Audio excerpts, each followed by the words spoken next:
Découvrez le nouvel Euronews.com, adapté à tous vos écrans. Explorez les différents points de vue. The European Union will not turn back anyone who has the right to international protection. Accédez à toute l'info. L'Union européenne propose plusieurs méthodes pour enrayer la pollution. Dans votre langue. Connectez-vous à Euronews.com. Euronews. All views.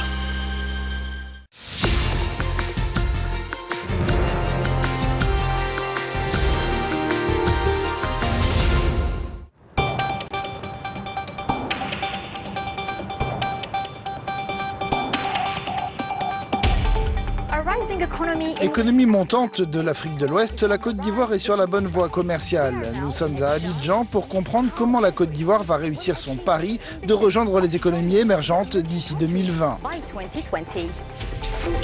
Après des années d'instabilité politique, la Côte d'Ivoire dispose aujourd'hui d'une croissance spectaculaire avec un taux de croissance du PIB de 8% en 2016 selon les estimations de la Banque mondiale. Le plan de développement national 2016-2020 a été fixé par le gouvernement qui pense que ce plan permettra de jeter les bases d'une économie émergente, de stimuler le commerce dans les années à venir. Nous avons rencontré le Premier ministre ivoirien qui nous a dévoilé les points importants de ce plan quinquennal. Ce plan est évalué à 60 milliards de dollars et notre objectif est que le plan soit financé à hauteur de 40% donc par le secteur public pour soutenir tout ce qui est lié donc, aux infrastructures, mais aussi environ 60% par le secteur privé. Et nous avons aussi un fort investissement dans le capital humain, donc tout ce qui est éducation, formation professionnelle ou dans le secteur donc, de la santé.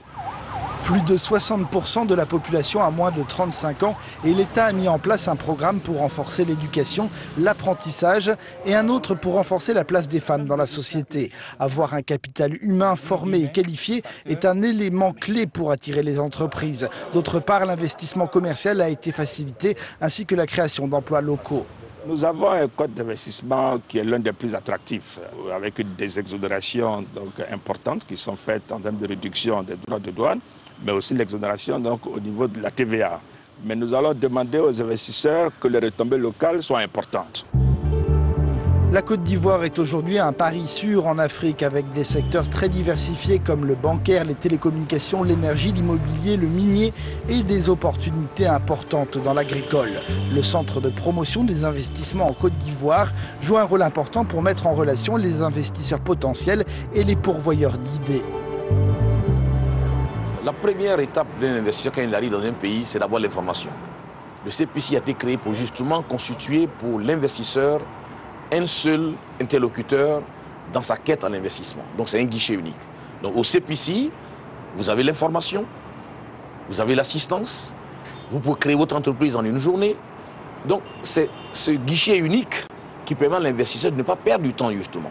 Écoutez, envoyez-nous un email et puis nous allons... La Côte d'Ivoire a l'avantage d'avoir une communauté diversifiée qui part de l'agriculture jusqu'au service. Parce qu'en Côte d'Ivoire, il y a la matière première agricole. Donc la première opportunité qu'il y a, c'est l'agro-industrie, la transformation industrielle. La Côte d'Ivoire figure parmi les plus importants producteurs de cacao au monde avec une récolte annuelle de 1,9 million de tonnes. C'est l'industrie la plus prometteuse du pays. Ces mois a répondu à l'appel de l'or brun ivoirien. Le chocolatier français s'est établi dès 1997 à Abidjan dans la transformation du cacao. Et en 2015, le groupe industriel a mis 6 millions d'euros sur la table pour développer une usine qui aujourd'hui produit un chocolat 100% ivoirien.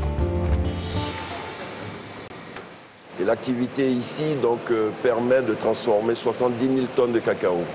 Donc nous réceptionnons, nous achetons du cacao avec des coopératives et nous faisons donc toute la transformation depuis la fève de cacao jusqu'au chocolat fini. Alors existe-t-il une recette magique pour garantir le succès aux investisseurs étrangers? La clé du succès, c'est d'abord la formation. Les groupes internationaux, quand ils investissent, recherchent ce type de profil. Des Ivoiriens bien formés et qui ont une expertise à faire valoir.